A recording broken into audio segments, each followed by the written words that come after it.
afternoon and welcome to a lovely webinar we have today with the wonderful people from Dezrez. Hello, Rick. How are you today? Yeah, good, Si. Thank you. How about you? Yes, I'm fantastic. Sweltering. No one ever thinks of fat middle-aged men when it's this sweltering temperature, but no. Like the whale in the Thames, I need to be rolled back into the ice when it gets hot. We are joined today by two of your fantastic guests. We will start with Lynn first and foremost. How are you, Lynn? Do you want to just give us an introduction where you're from?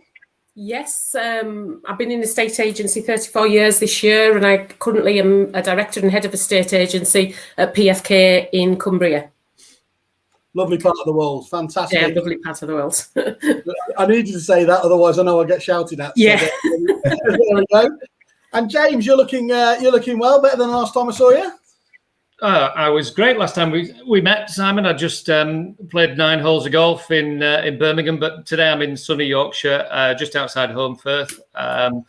I too have been doing this for more than 30 years, Lynn, 32 years this summer, and I'm the owner of Belong Estate Agents in Holmfirth. So glad to see you all today. Perfect. Well, thank you all for joining us. It is very much appreciated. And just to be absolutely clear there, James, we were networking. We weren't playing golf. That's the story we stick with. And that's the one that goes down on my expenses to the VAT man. So just to be really clear about this. Guys, we've got a fantastic discussion ahead of us. There's the responsibility back on you to make that magic happen. We're going to be talking about value-based selling and some of the questions here. Rich, do you want to just kick us off with, for those people that many will have heard the phrase, do you want to just give us a bit of background about what you feel value-based selling is about? Yeah, so I mean, it's obviously highlighting the measurable business values your product or service is actually going to bring to a customer. I think this applies to any industry where I think the reliance on selling on price becomes too much in certain circumstances. And especially in the property industry at the moment, we've been in a position where it's so competitive because it's been so active.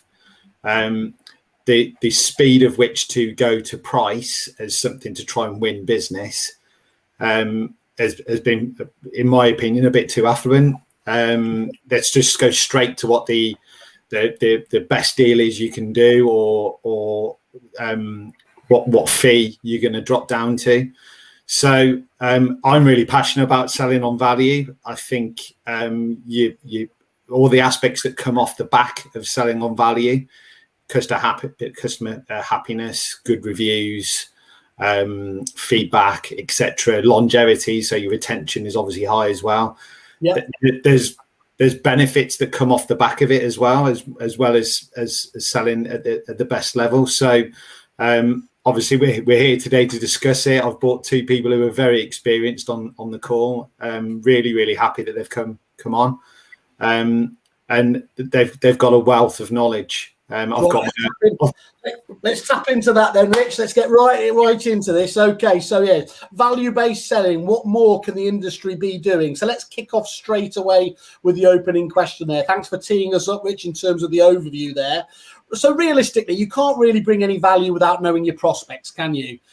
What I would suggest is, are agents devoting enough time to understand who these people are? And if not, what more could you be doing? And let's kick off with Lynn, if that's okay. Yeah, I think what we've seen, especially as of late with the pandemic and one thing and another, the market has literally erupted, and therefore agents have relied on all sorts of different things, including apps and one thing and another, to communicate to their client base. But I think it's more important now than ever before that you actually understand and know who your clients are. And the key instinct of that is communication. I can give a real good example of this actually in the last week or so. A client called one of our offices, has been in temporary accommodation for 10 months trying to find a property in the Lake District, never managed to secure one yet. And she alleged that most of the agents weren't even getting back to her, weren't communicating with her. So we spoke through, right, what are your wants and needs? What are you looking for? Addressed some of those because they were slightly unrealistic. Talked about the local area and where she was looking to buy and what actually that afforded within her budget. And then we got on such a good terms that we then understood that client 110% and knew automatically when a new instruction came to market this week that we could contact her. And I think a lot of agents have lost sight of that. Not all of them, but some of them. And you can't, your customer is your number one priority. Buyer, seller, renter, tenant, whoever it is, they're your number one priority, and communication is key. Yeah, I mean, there's some really good advice there. The real solids, the real essentials of selling is what it's about, isn't it? There, and forgetting that, because I think we all know, look, a rising market like we've had in the last year covers a lot of poor agents, doesn't it? A lot of shoddy skills and everything else there. And whilst you can get away with it in this kind of marketplace, you won't be doing the best job for your client without understanding them to the best of your abilities. No, you've got to know who your client base is. You've got to know what their journey is and what their wants and desires and needs are. And you've got to communicate with them if you can't bespoke a product to that want and need, and what you can do in offering an alternative. And it's all about that relationship, and it's still so important. You know, there's a lot of things you can do within a estate agency now that are fantastic apps and software, and you know, it's coming at us 24/7 all the time. Try this, try that, try the other. But to me, hopefully James backs me up on this, the key is communication and understanding your own clients, their wants, their needs, and their journey, and addressing that. James, are you going to make this like an episode of Question Time and disagree with her, or are you going to? Well, probably a little bit of a twist on it, really, in terms of knowing your client and what they want is absolutely vital, obviously. And I think having run sausage machine estate agencies before the one I run now, I was more interested in delivering my speech, telling people what I could do for them, and then moving on to the next one. I once had a guy with me who was from college for a week, and he said, "It's been brilliant this week, James." He said, "But just to give you some feedback," and he was only about 19, he said, "You've said exactly the same thing to every person that I've accompanied you to see this week." And I think there lies a difference between sausage machine estate agents and those that really do want to deliver a concierge level of service. So I think there's room for both. And I think I agree with Richard that, you know, there's a lot of noise out there at the moment. Actually, in the background, my neighbours just started cutting the grass, so I do apologise about that. But it has been so easy this last 12 months just to be a lister rather than a service provider. But actually, the better fees have come from the people who you've engaged with, the people who you've tried to create a journey with, get to know them. And it sounds, you mentioned Chris Watkin in our preamble before we came on air, Simon, but Chris talks about sharing other estate agents' listings if it helps your client or helps a prospective client. Yeah. And actually, would you believe we worked quite a bit on that, and we won business from people who we've been actively pushing other agents' properties to. I'm going to expose Chris for the sham that he is now. Here it is. I'm laying down the page. He stole that from Josh Fegan. Did he really? I was actually, just as you were saying it, and Josh used to talk about that in the same way. And of course, they probably both come at this from different angles uniquely. And I love that idea, weaponized, because it's just about knowledge. It's about understanding the local marketplace. It is there. You're not doing anything deceptive or anything anything like that. It's just giving the feedback that you know you've got your finger on the pulse, haven't you? And dare I say, with a name like yours, James, there with Belong, obviously there, that's showing that empathy, that understanding, isn't it? Right in the title. The other thing is, and I would say this is, somebody is missing a massive trick by not calling their agency the Sausage Factory. Ron Steele, name on the tin. That's absolutely. I'm going to go out painting that. Sausage.com. No, actually, no. I'm going into a whole. So I think that's fascinating. That is. And what do you? I mean, just from your own point of view, James. Obviously, you much prefer this new mode of James Mark 2.0 here, the one where you're really getting in touch with your agents. That just from a personal point of view, there's much more satisfaction when you do empathize and spend the time to get to your agent's needs, isn't it? Well, in many respects, being part of the community, we call the business Belong because we wanted it to belong to the community. Yep. The other day, I was walking to my car. I got stopped by 4 different past clients, either buyers or sellers, to ask how I was, how was the market, how are things. 20 years ago, I'd have run past them, not recognised them, not spent 2 seconds talking to them. And so, yeah, spending time building relationships is what we've done this last 5 years, rather than just running from one job to another. And I think the same, guys, because we're going to move on to talking about prop tech, the same applies to prop tech as well, and suppliers to the industry. The people I've got James, I'm going to have to mend some bridges with Mr. Watkins now, because obviously of that previous expose. And you were, unless I got this wrong, I remember you were sat on his the Watkins couch again. I've lost a stone since then, Simon. Look, it wasn't for me to say, because I come at this from a level of bitterness. But you were talking very eloquently about your slight suspicion over technology, and especially prop tech. Do you want to talk to us though about what you feel? What place do you feel that prop tech does play in all this? How can prop tech, assist not only agents but critically, of course, the clients that you're serving at the end of the day? Yeah, I mean, adding value through prop tech's obviously it's at the focus of what people like Richard are doing. And a good friend of mine, we all know him, called Mike Smithson from the Property Jungle. So I'm going to pinch what he says to me. He says that a lot of prop tech is a solution looking for a problem, and I get that. And also, one of the things we talked about last week, Mike and I, was because he gets a lot of new ideas across his desk, and he confides in me with some of them. That the prima facie task of prop tech, either for the agent or for the client, is to save time. Yes. Adding value is not just about adding income, but saving time, actually saving money. Sometimes there's too many sweets in the sweetie shop, and you just go and you layer in video, you layer in live streaming, you layer in 3D tours. We use some or all of that, but you don't necessarily need to apply that to every client. And again, as a young valuer, I would go out and say, look, we're brilliant. We do sticky photographs. We're the first one to do internal photographs in our area. Mm-hmm. And we just shout about what we did, even though we didn't understand whether the client wanted it. So it's the same for the vendor or buyer journey as it is for the agent prop tech supplier journey, I think. And what do you think about the increased use of things like video and virtual reality tours? They have their place to play. Well, we were one of the first to do the 3D tours in the country. Again, because Mike, who I mentioned before, he got the national supplier agreement for Immerviewer. So I said, yeah, I want it. And it's actually crushed before the last 12 months where you could sell snow to the Eskimos this last 12 months, couldn't you, in the property world? But we've compressed the number of viewings to sale ratio. And so essentially, it was doing us a world of good long before the pandemic came along. So I truly believe in things that save clients time, because that's adding value to them, really. And that's ultimately it, isn't it, James? Really, you can't do this for vanity or just because you're a big fan of tech per se. You need to be able to look at those measurable KPIs and see the improvements there. And as you said, technology at its core promise is about saving you time and energy to help you do the more dollar productive things, isn't it?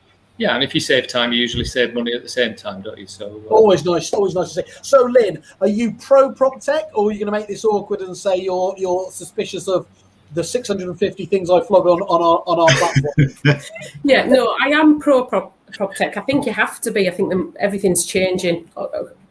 Whatever business that you're in nowadays, and you have to do that, and you have to adapt and be able to work with your customer base, because customers are looking to contact you in various different mediums, so you have to be able to look at it. The only thing I'm not suspicious of it, but sometimes suspicious of the volume of emails you get. continuous. But I think we're ever evolving now. Estate agency has changed dramatically. In 2015, you might not remember, Simon, but we worked together, and I was at a company at the time that used an app for the first time to work remotely in a very bad area. For Wi-Fi, one thing and another. Talking about 5G was a thing that you would have laughed at my comments off, wouldn't you, really? So I'm very much up for prop tech and different things, and virtual viewings especially. Had exactly the same experience as James, in that it's saved some clients' time on both sides of the equation. And then more often than not, when you do the physical viewing, you're more likely to get a serious offer, etc. Yeah. So yes, I'm up for it. I just think there's too much getting thrown at us at the moment. And my ideal scenario, and maybe it's because I'm older, but would be that you have one thing that covers all these different things and modifies and changes as time does. And actually, to be fair to Rich, that's what we're experiencing at the moment with Resi. That was seamlessly, and that was ace. How good was that? I've got to be honest. There's always need for improvement. I think the check's in the post, is it, Richard? Yeah, it is. Did you see him messaging there? Say this. No. Yeah. Lynn, that's a really good point, and I'll tell you why on a couple of levels. First of all, there have been companies in the past that have tried to, and I suppose we can name them, people like the Vibra group of companies, where they were trying to build one system essentially to rule them all, weren't they? They were layering in different functionality. And as you'll know these days, these CRM packages by definition have so much to do that it slightly changed the focus. But what I have loved is that people like Rich and the lads at Dezrez have addressed this issue, that there is just a huge amount of really useful tech out there. They're not going to do it all or replicate it themselves. So very much like Apple do with their apps, they are providing the best possible way of integrating easily onto the platform. Rich, is that am I right in thinking that that's your approach these days, and that's how you're trying without a doubt for agents? Yeah, without a doubt. I mean, if I go back a step slightly, the whole purpose is to allow estate agents to do their job. So sell, let, service their clients as quickly and efficiently as possible. So the tech that is there should benefit them, so they can focus on the main part of the job. So both Lynn and James have touched on the time saving, the saving on cost. So is there something that an estate agent is doing at the moment that is costing them X amount that we can possibly use Resi or Premium or even Enterprise to accommodate that and save them that money? We've done that with customers. One in particular, he was spending nearly £500 a month on watermarks. Yeah. Our Premium product, we were able to write a workflow specifically for that. That guy is now saving £500 a month just on not having to do his own watermarks with another company. Essentially, he's getting Resi for free with a bit of left over at the end of the month. Just for there you go. Absolutely. So, but in terms of the tech, I do agree. There is so much out there at the moment. There are so many new startups, but it's how you fit. It's how you place yourself within that. Now, Dezrez has been around 20 years. It's one of the longest serving companies within the industry from a CRM perspective. But we very much behave like a startup still, and integrating with partners is really key. We've got a huge amount of those that we work with, but it doesn't matter unless it's servicing our customers in the right way, and in turn their clients. So it's being able to provide the tools for our customers like Lynn and James, where they don't have to worry to an extent as well. That's 20 years. Justin doesn't look a day over 30, so that he'll have to tell us what the secret to his regime is. Absolutely. Probably owning a really successful prop tech company. Could well be, yeah, absolutely. And I think one of the in fact, and you're quite right there. I don't envy people like Lynn and James. Having to keep in touch with what is the exciting, not just tech, but that's the majority of it, but suppliers that are out there. I've spoken about thank God they do, to be honest, because otherwise Kerfuffle wouldn't exist. So keep inventing useless products, guys, and we've got a place to pay. But I think the problem isn't it, is that it does lead to what I call ostrich syndrome in agents, in that you can't, like Lynn said, read all those emails promising these solutions and hope to stay on board. But what happens then is you can actually put your head in the sand a little bit and just say I haven't got the bandwidth for this, basically. There, the problem with that is you are going to miss out on some really good innovations, aren't you, that can help your business. Yeah, definitely. I mean, you've got to keep your eyes open, and you've got to keep looking at these new things that come to pass. But yeah, it's like James said before. You know, they're really good things. And if they work for you and your customer, then you should employ them and bring them in and modernise the service so that the client's getting the best that they can get. Do you think about that when you are choosing solutions, Lynn? Do you think how is this going to, first and foremost, is that what your approach? How is this going to actually benefit the clients? Yeah, well, my customer base, because I covered 6 geographical areas, and one of my busiest areas is obviously the Lake District, and it's sometimes a different demographic, the customer. So it can be completely different to another city centre office like Carlisle. The customers can be slightly different, and it's making sure that whatever we're adding to our systems or adapting to or providing actually covers all the different bases for the different type of customer. You know, in the format as well, and executed and sent to them by the medium that they want to receive it in. So we have to look at it like that, and we spend a lot of time on it. And actually, I would say, and I say this has probably happened hopefully to most estate agency businesses, it's been a big wake up call for a lot of us. We had to turn over overnight. Some people did have to turn their business over. James was ahead of the game, obviously, and we were already doing virtual tours and things as well. But we've had to also analyse, and we're looking more so now at a strategy for the next 6 to 12 months or 24 months. What's that going to look like? What are we bringing next? What do we do next? You know, the concierge service, one thing and another. There's so many different things. So you still got to adapt and change. Yeah. Very, very sensible approach there. I think that's a really reasoned, sort of assertion of where we are. We're getting a few comments here, and there's another big fan here from generic Facebook user, James. You haven't been typing away there, have you? But followed Belong for a while. Absolutely love the concept and the quality of the work they are putting out. Awesome work, James. We will try and find out who that is. My wife is not on Facebook, Simon. I promise. Okay. Another one there. Speaker volume suddenly reduced. Thanks, Mr. Whale. Nearly blew my windows out. Apologies. I do try to do my Good Morning Vietnam style welcome in a Brummie accent. And then we have Mr. Price himself, all hoodied up there. Thanks so much for sharing your thoughts, Lynn and James. Great to hear your experiences and insights. We're proud to be supporting your great businesses. So wonderful to hear that. Now I'm going to ask you, Rich, to pay back a bit of the love actually here. So obviously agents are sometimes paid substantial fees, obviously for selling houses. What real value do you think agents add to the home moving process for sellers and buyers? This is you stepping up to the plate now and saying why you believe these people are so wonderful. Well, I always like going off my own experience, and the value comes from their own experience and their knowledge of the area, of the market and their customers.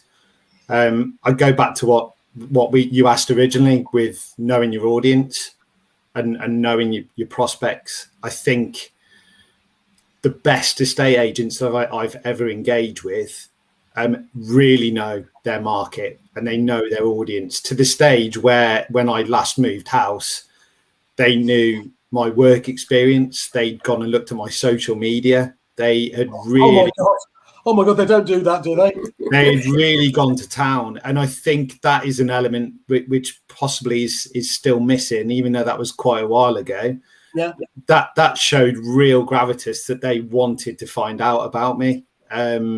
Speed of response as well. I mean, I think the quickest ones that reply, I don't believe this garbage in that, well, what else are they doing if they can reply that quickly? The first one who replies is always the one that I think, well, fair play. They are absolutely on the ball with this, but then they have a conversation. If you pitch your product straight away, you product dump, as I always call it, and you thrust it upon them. James has touched upon that already in terms of the pitch.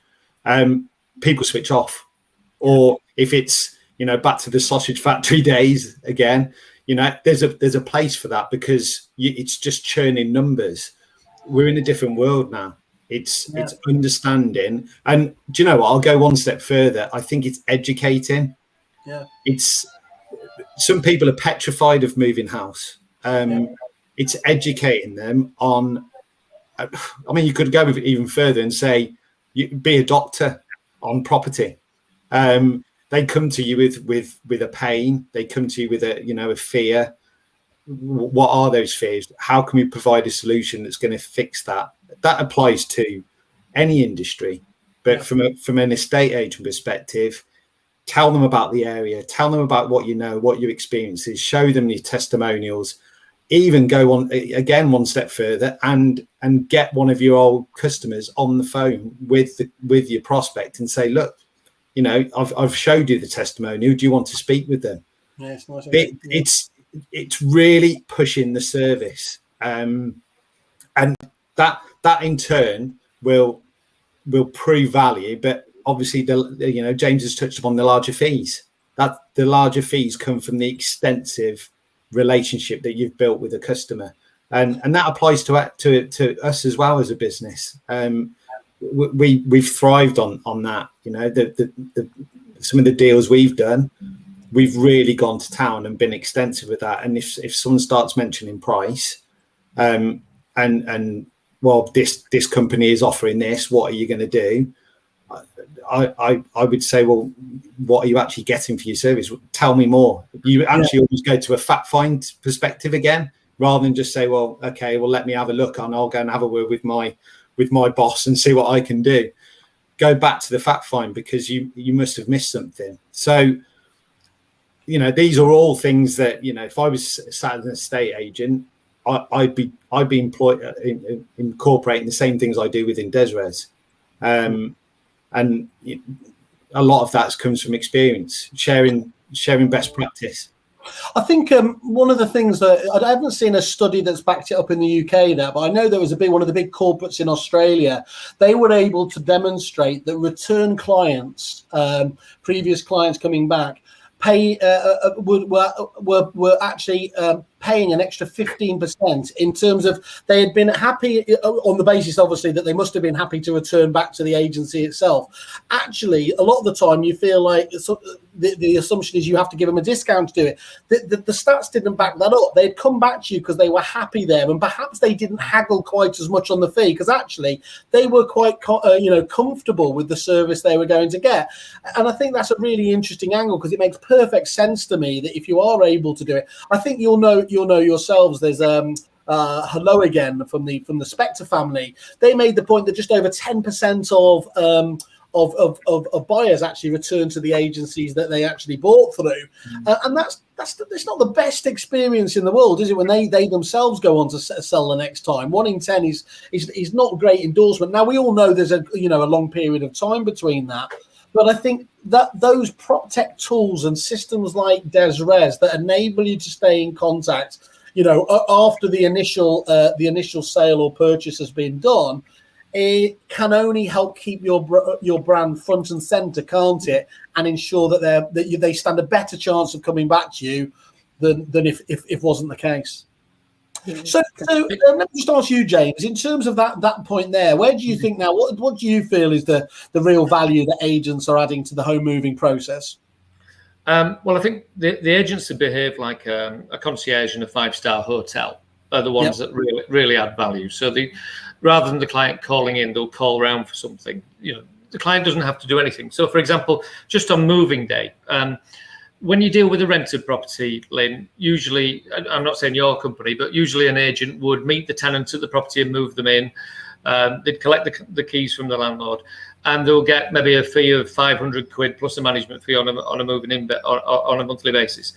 When the agent is earning £5,000, they usually expect the client to drop the keys off at the office, and then the buyer to rush round and meet the agent at the agent's office to collect the keys. Just something simple like that moving day experience can be improved so much by the agent taking time and a little bit of effort to meet the vendor when they're moving out to collect the key, maybe the day before, see how the boiler works, see where the meters are, then meet the buyer the following day and say, look, this is how it all works, guys. I'll move you in. It'll only take 2 seconds. I'll meet you at the house. Something like that can be memorable, and that might actually, in 3, 4, 5 years' time, be the difference between just what you touched on, Simon, the client who bought the house coming back to the agent to sell it for them next time they move. That's something memorable. Some agents give out little boxes of tea and coffee, moving day gifts, if you like. But they do that primarily to get some sort of social media PR out of it, I think, rather than actually adding value to the moving day process for the buyer or seller. And it's got to be Yorkshire tea, obviously, as we said. Yorkshire tea, yeah, and Yorkshire bitter as well for whoever drinks it. But simply being a concierge, providing a 5-star service, because actually, not everybody buys on price. We know it's one of the oldest sayings in sales is that, but the reality is the moving experience could be so much better for everybody, and I think also that experience. We've not got to forget the conveyancing process in all of this. I think the revolution in estate agency that's coming down the line isn't in estate agency prop tech, it's in conveyancing. Okay. And as soon as the conveyancing world gets itself sorted out, estate agency is going to have to look very, very different to what it does now. So if they can start organising themselves better now from a service perspective, then the threat of the conveyancer might not be quite as bad. But I actually think there's something coming down the line that we don't yet know about, which is going to revolutionise what we do. Blockchain. I keep hearing blockchain. I still don't know. It's the meteor that killed the dinosaurs, Simon. But we can't see it coming just yet. No. Watch the space. Watch the space. And I also think the other thing. So there's conveyancing for me. We could help the client add value there, but I think prop tech can add value to agencies by helping to build those long-term relationships, and helping us to build market share as well. We seem to be all over the place with different suppliers at the moment. Once my CRM can automatically contact everybody in a neighbourhood after I've sold a house at the click of a button without me having to go onto another platform, I'll be happy. Because just too much of it all at the moment. You're talking about jetpacks again, James. Let's stay grounded for a moment. I'll tell you what I do like, James, is I like your point about the concierge, and I'll tell you why. It's not just that you're competing with the experience that you're getting with other estate agents. More and more today, you are getting compared to the concierges in other vertical industries, isn't it? As much as anything, and people don't understand why when they can see on their phone when the pizza or I always have to take it back to food, or your Uber is going to turn up, why the value was late, or why they don't have confirmation on viewings in an effective fashion. Why can't they gain access to their to their dashboard to see feedback on viewings and the conveyancing? All of these things are across the board in other industries, and they are there in different elements. But I think we've still got a long way to go, haven't we, into making that a consistent story for the average property client. Yeah, I'd say so. Sorry, Lynn, I didn't mean to interrupt you. Go on, you carry on. No, I was just going to say, it is required a more consistent approach. It's like James said, that you're not got a lot of pies that you've got to look at and put in the oven, rather than getting one system, multiply, using that for what you need. And also, like you say, Simon, making sure that customer that wants that type of service can get that type of service. Because everybody is different, aren't they? And each customer area is different, as we've said before. And it's been able to have those differences in your software and what you offer as your services to make sure that the client journey is as smooth as possible. Spot on, and that's the key point for me. Systems like Resi and some of those other prop techs we're talking about here is days gone by, even at the same agency, because it was all about the individual. You could have a fantastic experience, or you could have a less, if it was a new person or whatever else there. What technology should do for an agency is give a level of consistency in terms of communication and service, everything else there, so that it does even it out. Of course, the person is, we hope that this is always the case. The person is always going to be pivotal, and there will be a level of difference there, but at least it won't be quite as marked as it might be otherwise. I'd agree with that. We've just taken on Resi Anytime to allow us to do that. We've always handed out or left a little postcard after every viewing to let the client know when they got home from work, how the viewing went. But now we can do it virtually with Resi Anytime. It's just an extra step. We'll still leave the card because it's a personal touch, but to build that dashboard of diaries or feedback from diary appointments for the client, I think is really important too. So Resi Anytime allows us to do that. I think, well, I don't know if you've looked at the stats on this, but Rich will know it better. But I was always amazed in my previous existence where the amount of, and it's totally logical, isn't it? Is, the last thing that somebody wants to do when they've come home from a hard day at work is jump straight onto the blower and speak to the agent. They have their tea, sat in front of the TV, they're on the iPad, and that's when they do. And now most businesses don't operate those extended hours. I couldn't believe the level of access that systems like Anytime, were getting throughout the, just outside of the normal office hours. And this isn't taking away the personal touch, which I believe is incredibly essential still. Yes. This is allowing more of the personal touch if needs be. You're not having to spend time. Yes, you've got 3 appointments today. Here's where they are. This is what time they're coming, etc., etc. They can go in and see that for themselves, so that when you do engage, it's a proper interaction. It's enhancing it. Yeah, exactly. You're absolutely spot on. And again, that emphasises the point of whenever you interact with your customer or your prospect, whoever it is, you make sure there's value included in it, rather than I'm just catching up to see how you're getting on. Well, again, Josh Fegan, not Chris Watkins. He always made the point: have a very clear, defined reason why you're going to be, what you're going to be communicating. What's the purpose of the call that you want to get across? Because actually, whilst you might think it's being quite nice staying in contact, everyone's so busy these days is that you're going to, and people actually are, and I'm the worst for this, by the way, is these have actually stopped being phones, haven't they, to a large degree? They do so much. They've stopped doing their core activity. And it doesn't take too many of those calls that, I just wanted to drop for them to say, I'm not answering that. Whereas if you're letting them know, short, sharp, I'm just letting you know about, you've obviously seen the feedback on that viewing. They obviously spoke about it wasn't right for them because of the price. You have a conversation that's much more constructive then, can't you? Well, 28 years ago when I was 19, I'm 28 next week, so I'm 48 next week. So 29 years ago, I worked with a woman who, a really intuitive estate agent. She said that the first point of every vendor contact call was to check that the sign was still up. So you just ring and say, "Hi, Mr. Whale, just ringing to see your sign's still up." If you ask them nothing else, at least you got a response. So I love it.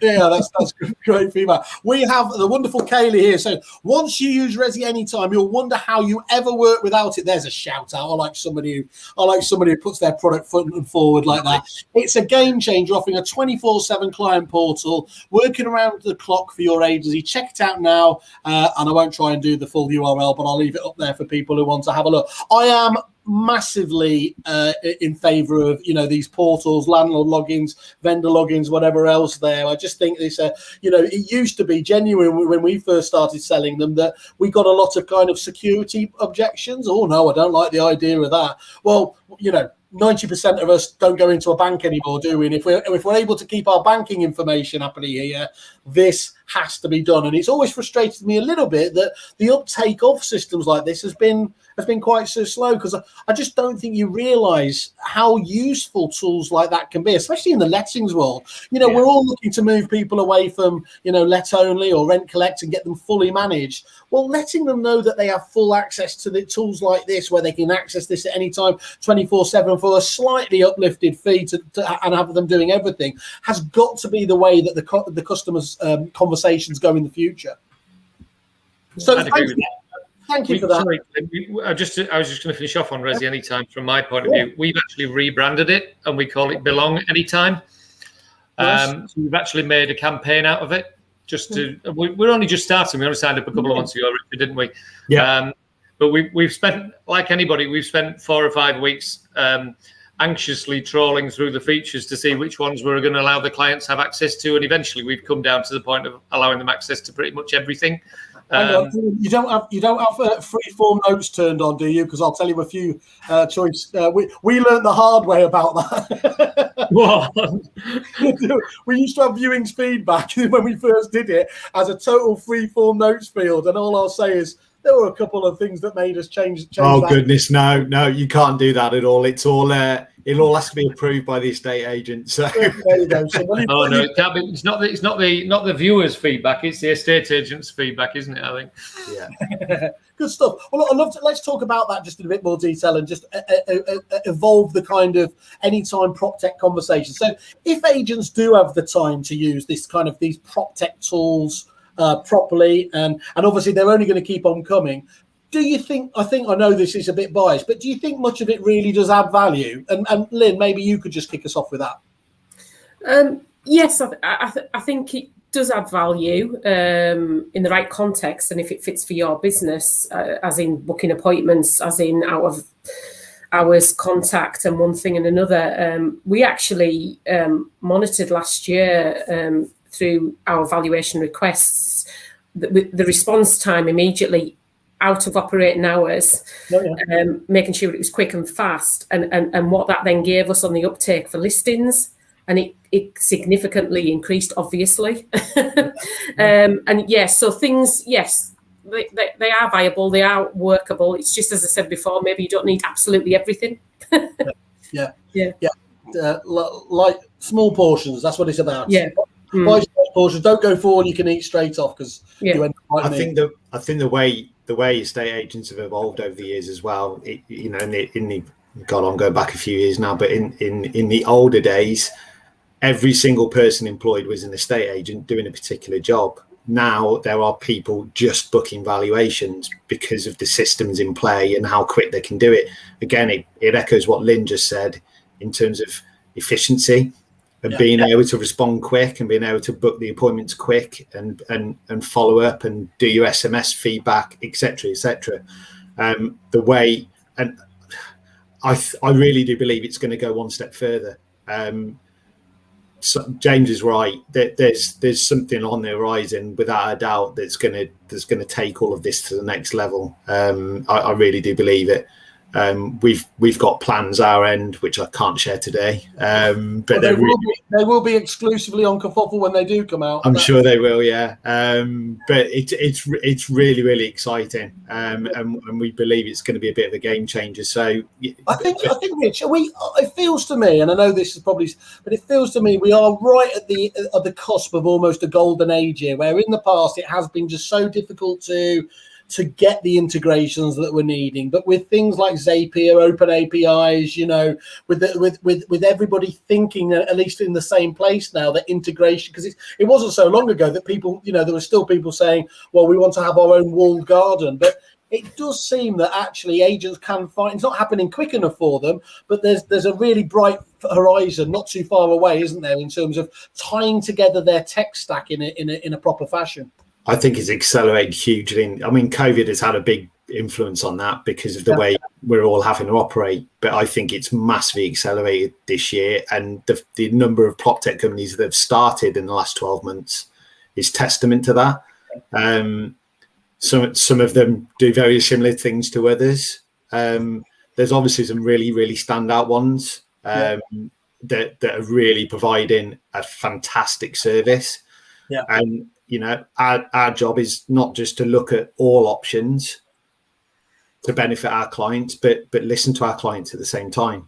I'm going to interrupt, Richard. I'm going to interrupt you because I've got an opinion about all of this. I think that yes, there's been lots of startups, but I also think as the market has heated up to the degree that it has, a lot of agents have dropped the things they started to do at the beginning of the pandemic. Yeah, true. They've stopped doing videos. They've stopped doing 3D tours. They were, if you like, convenient for a while for many. I do think that others have picked them up, but I do think some of the older-fashioned companies that maybe didn't believe in the next generation, they've actually reverted to type and stopped using some of these technologies that they picked up with just something simple as video things. The houses are selling so quickly. Let's just take 20 photographs and stick them on Rightmove.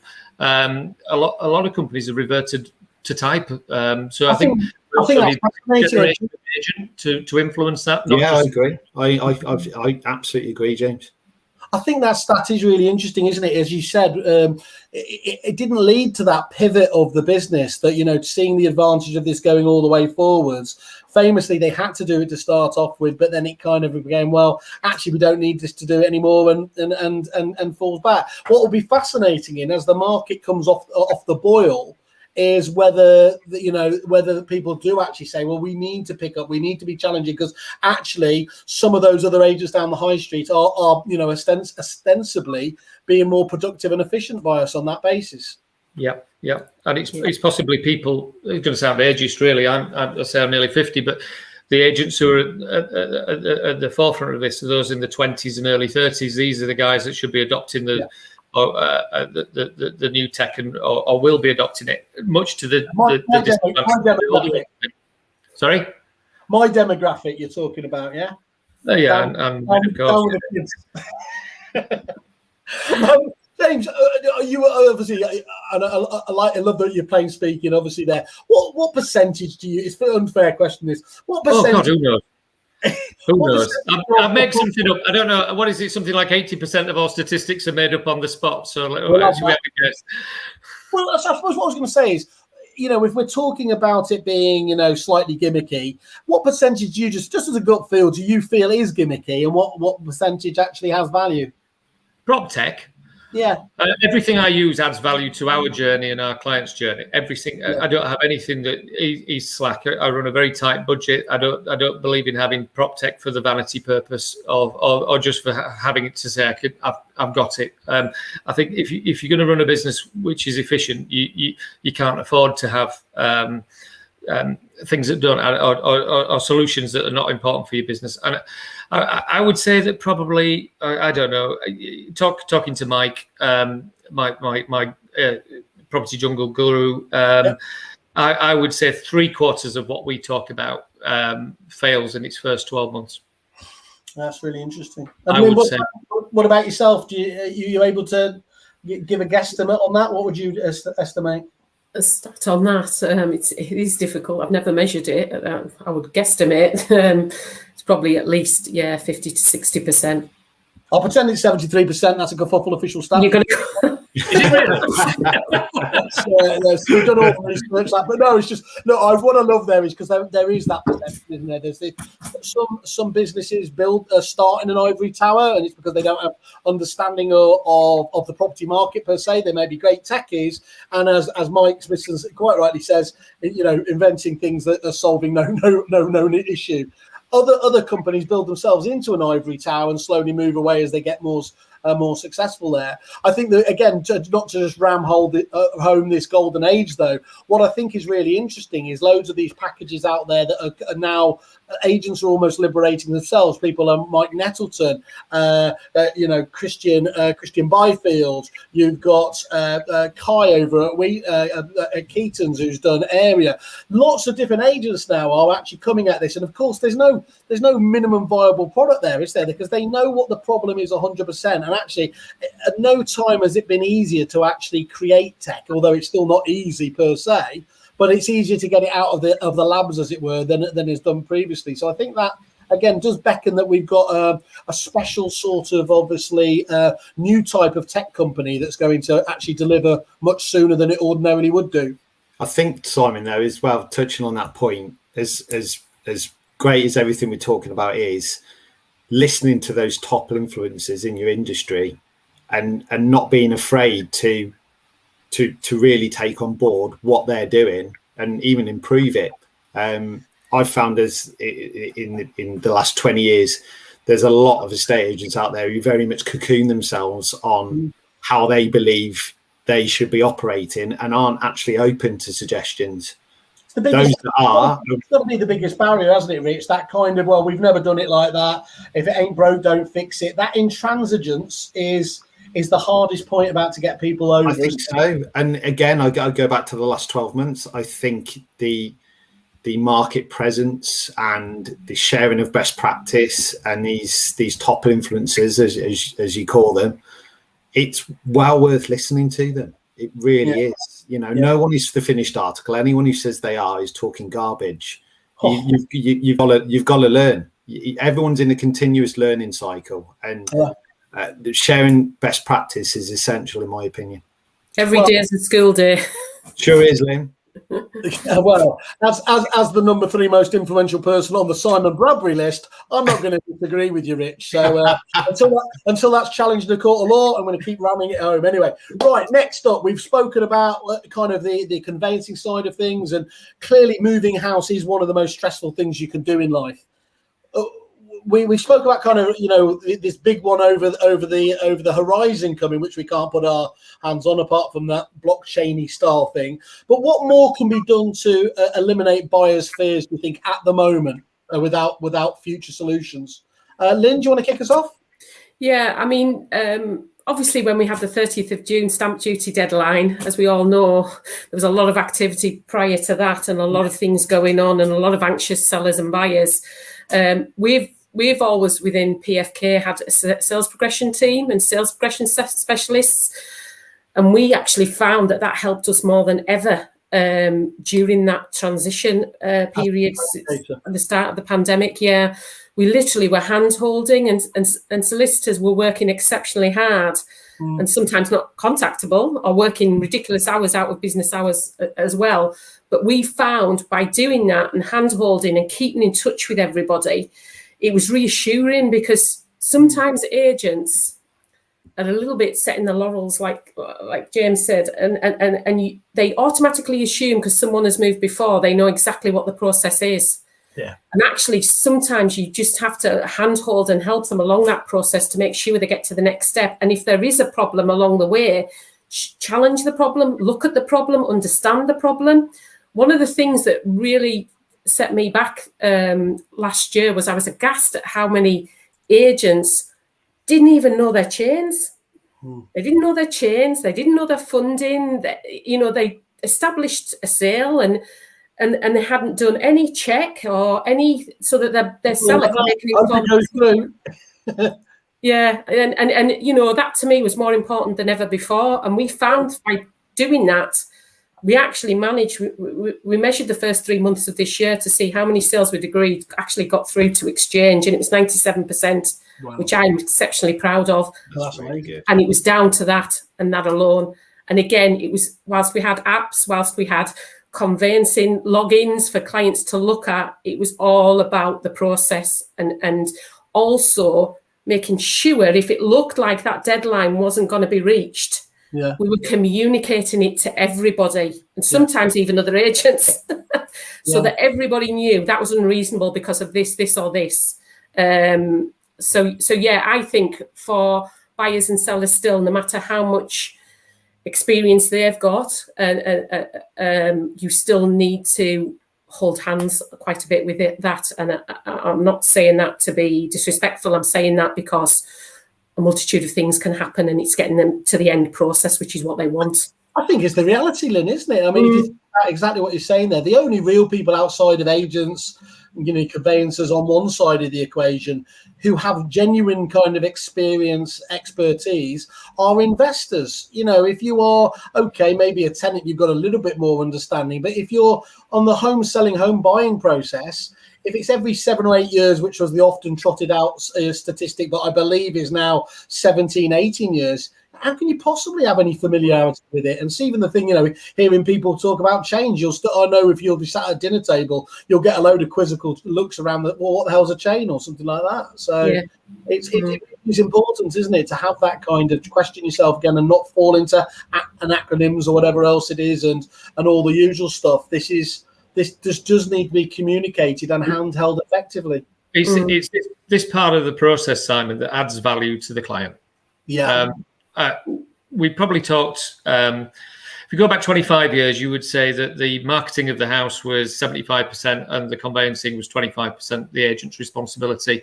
I think that's reversed now. I think that the post-transaction period after you've agreed the sale is now 75% of the job. And that's one of my biggest worries, is that, if the conveyancing world does get itself sorted out, it kind of dilutes the added value that an agent will bring to the process, because if you can do the conveyancing in 3 weeks, and remove a lot of the anxiety through AI or prop tech, whatever it might be, that's the next revolution, then agents really going to have to reinvent themselves to combat that. So was that an official quote? You're really pleased if conveyancers keep insisting on using faxes so that you can add the value. If we can keep the balance as it is now until I retire, that will be all right. We'll see what we can do, James. I will make that. If not, Jim will fix it. Even though actually I'm not going down that. Oh no, don't mention him. I've got this is a live one as well. I forgot. Okay. I think what I love about that, James, is though when the first iteration, the first wave of online agents happened, they were caught out for quite a period of time, weren't they, in terms of being able to defend and explain to the public what their job was. I never had a problem with the famous, the purple bricks of the world, because actually what I think it really did do is get agents to think about that demonstrably. Where is the value in there? Peter Knight talks about making the invisible visible, doesn't he? And you've all got so much better at communicating that now back to the audience as to, look, you can go cheap and cheerful if you want to, but what we're about is delivering this. Absolutely. And that works, I think, 10 times over. Okay, good stuff. So, Rich, have you got any opinion on that, just in terms of what can be done to help eliminate buyers' fears? Or it's very similar to the vein of what Lynn and James have said. I mean, I would even not be afraid to ask the question: what are you scared of the most? What is your biggest fear with moving a house? Very much removing software. Being my neighbour, I think, would be top. Yeah, absolutely. Number one on the list, absolutely. Because we ask the same of estate agents considering coming on with the software, and the one of the biggest ones at the moment is the actual move from one software to another, which again, something in the pipeline that we are working on. Watch this space, but it's not being afraid to ask. I think that there's a fear from the actual estate agent in some cases where I don't want to ask that because what if they say that it's something we can't do? Well, if it is, at least you know there and then.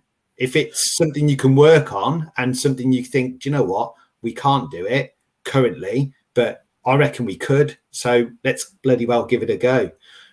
That's taking again what Lynn and James have said, incorporating that as well to what they've said about sales progression and everything else. It really does add that value, and it's honesty. Be honest, be completely open and transparent with everything. Lynn said it as well. If something happens in the chain, communicate straight away to everyone involved. Yeah, I think that makes perfect sense. And as you're saying that, let's ask James and Lynn that. It is fair to say, isn't it, if you take it at the analogy of the home move and you transfer that to moving CRM system, in the same way that and I think at one stage, actually, it was about people change CRM every 6 or 7 years. I know it's getting more often now. But because of that, you can have no real experience, can you, of moving CRM. So it's always a big step into the dark with that. Herein lies the problem, though, doesn't it? Because people know it's an important decision. They know it's probably the most important part of tech they can invest in. That decision gets kicked into the long grass. Now, ironically, that's the very worst thing you can do, isn't it? Because all of those benefits that you get a system out of, like Urezi with the exciting stuff, there's a real opportunity cost for every month that you haven't made that move. And I suppose our challenge, and I don't think I ever delivered on this previously, is to really get across to them, what those benefits are. Without saying the magical words, you need one more listing to pay for this. Yeah, I mean, you've hit the nail on the head again. We know that there are a lot of larger firms who are in a position where they want to move, but they are absolutely petrified at the thought of going through that process. Yeah. If only there was a company that advised on CRM moves. And I know, goodness me. If you think of any side, let me know, please. I will do. But that's a gap we want to plug. I've already touched on the fact that we're working on something very exciting that's going to help with that. To be continued, obviously. But next panel. Yeah, next panel. So, but it's addressing those fears and really it goes right back to the beginning of our discussion in terms of understanding your customer. Yeah, it does. So Lynn and James, just on that question there, would that be fair to say? Did the idea of changing CRM originally fill you full of fear, or what? What was your thought?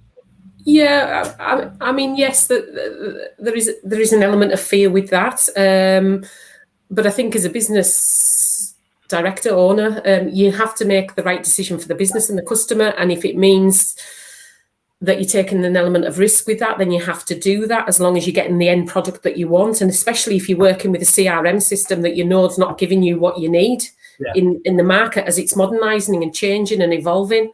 I've done that a few times. Every time it's never been simple.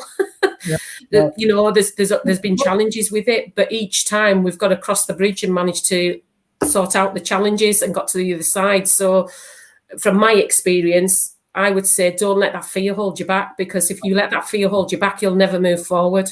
No, it's a calculated risk, as you said before. It's not as if you can't do things that minimise. And again, it's not like the business stops, is it? You have a slight awkwardness factor as you're using new things, changing. Yes, sometimes it takes a while to tweak it, but you're literally up and working again. At full pelt within a matter of weeks when these things are done well, aren't you? Exactly. It's often over. It's important not to underestimate what you need to do and get the preparation right, but don't go to the other end of the scale, because that will genuinely hold you back more than before. Yeah. James, what about yourself? Do you love the idea of changing CRM? Yeah, I mean, the most important thing for me was I was a client of Core Systems, and Jeff ran Core. We were able to ring Jeff up and speak to him, or go down to his offices every now and again and engage with the people who work there and meet them. And the thing I like about Resi, it's just the same as that. It's not a faceless organisation, or Dezrez, sorry. It's not a faceless organisation. We get to know the people who are there. They can sort out any issues, which actually we don't have. And I think I was one of the early adopters of Resi, Richard, right back 4.5-5 years ago, when it was still evolving. It's still evolving now. It's been great to see the progress.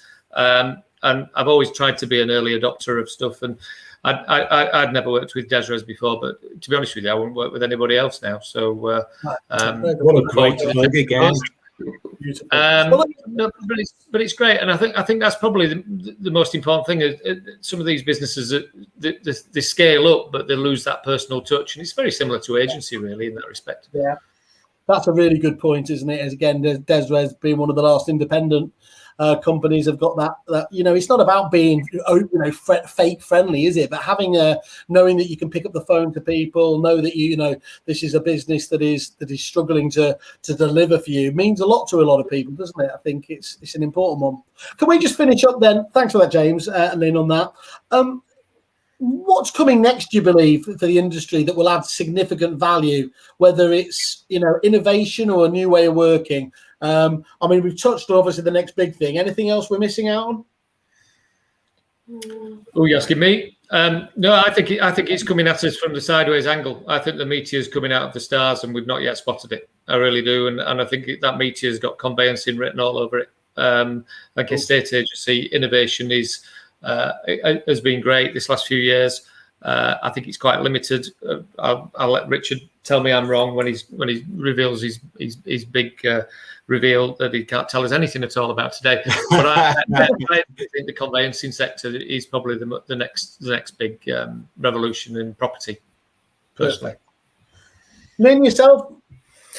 Yeah, it's a difficult one to call with how fast things are changing at the moment. I think new way of working's happened anyway and continues to happen and evolve. You've got to be there for your customer when they need you. And I think most agents that are modernising and are aware of that. The conveyancing process, as James has said, is there's lots of new things coming to the forefront.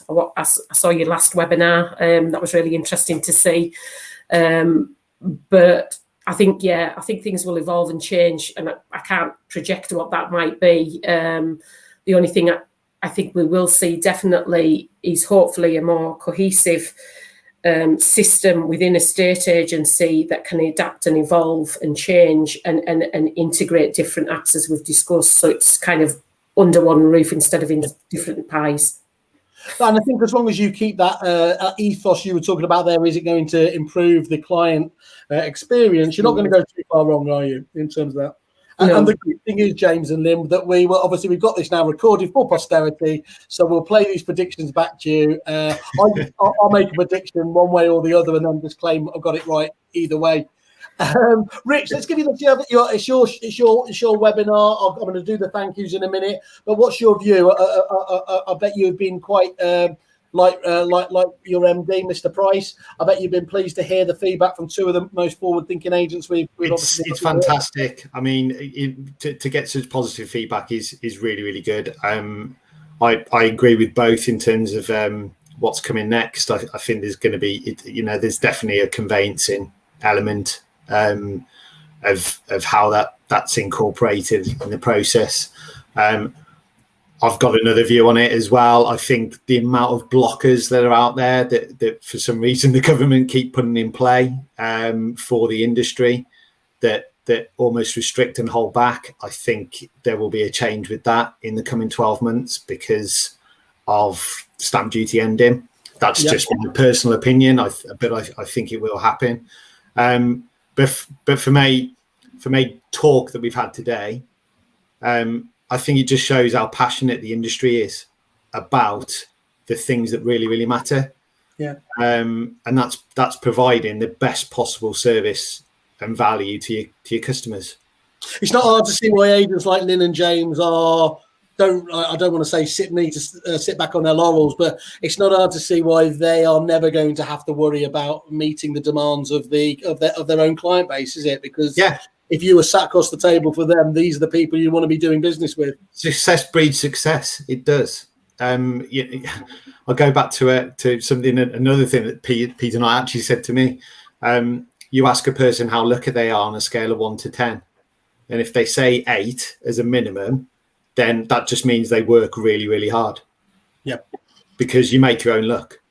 And success breeds success. I've said it already. You haven't seen me at the Grand National. I can prove that's absolutely nonsense. But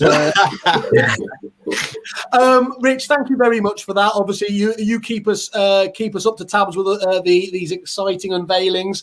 Everybody out there in web world, I've just put in I hope it is anyway. I've just put the Calendly link here to book in directly with the Dezrez team. Have a look at Resi. Tools like Anytime here. You've heard what James and Lynn have had to say. It's definitely got to be worth a look for anybody thinking about this element over the next few months.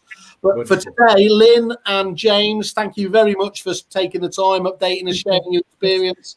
Thanks very much. It's been brilliant hearing from you, and hope to catch up with you all soon. Again, at a networking day, James. Absolutely. Yes, well, you're only 25 minutes away, Simon, and my golf course is about 7,000 yards if you fancy it. Don't say that like a threat, James. 24.8 miles away. Thank you all. Thank you out there in Webworld. Thanks for your comments. Catch up with you soon. Lynn, James, Rich, have a good day. Cheers, Si. Thanks, James. Thank you. Bye. Cheers, bye.